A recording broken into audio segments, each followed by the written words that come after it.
This year, we're focusing on plastics. Why is it so crucial?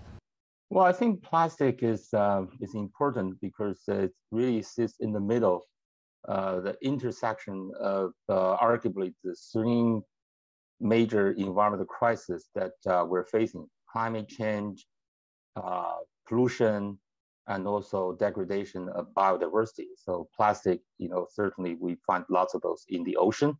That's related to the biodiversity. Plastic, the production process, and also is the recycling of plastic involves lots of pollution control measures.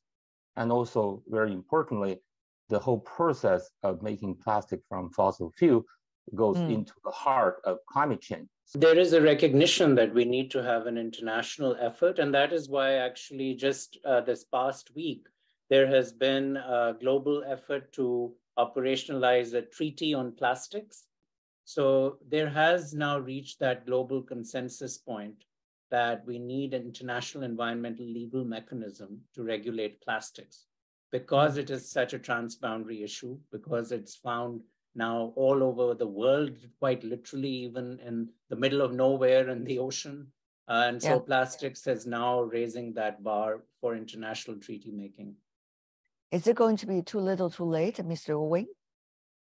I think the great X factor with plastics specifically is what the future business model looks like for agents in the plastics industry.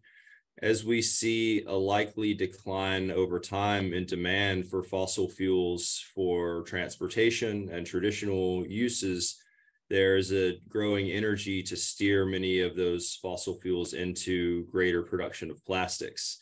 If there's not a strong alternative to the use of plastics and a real effective push to alter consumer behavior, both from the bottom up and through regulations such as those that Professor Ali just outlined, then it is likely, I think, that the plastics problem will only get more difficult.